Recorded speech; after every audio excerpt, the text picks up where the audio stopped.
In this video, we would be discussing about power in organization.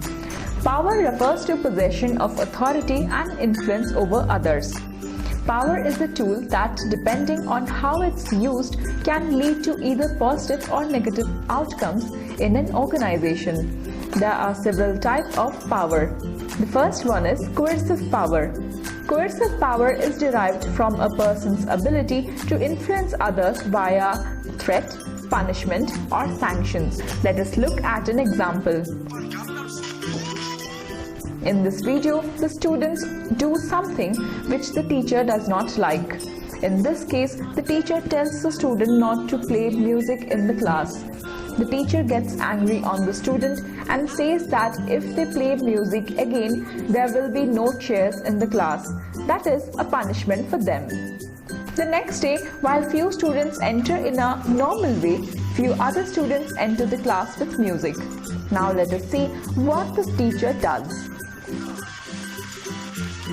The teacher now removes the chair silently for these two students.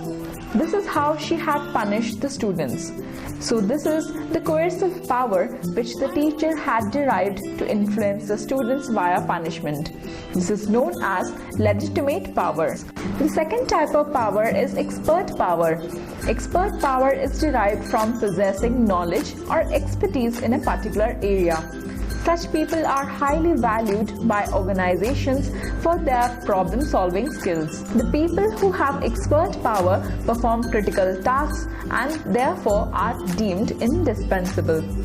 The opinions, ideas, and decisions of people with expert power are held in high regards by other employees and hence greatly influence their actions.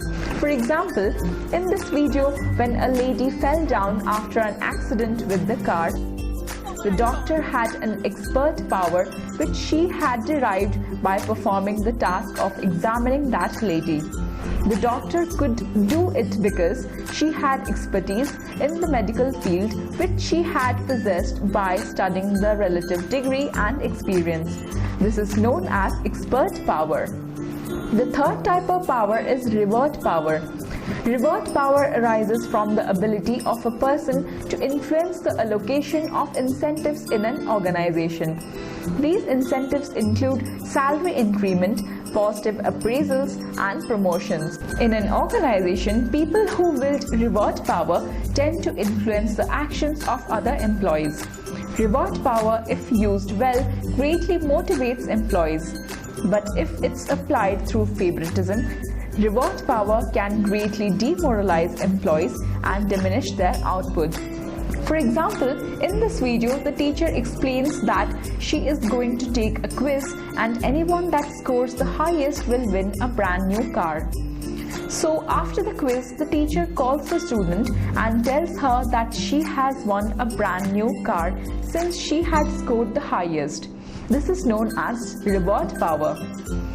Now you understand the different types of power being used in an organization. Thank you very much for watching this video.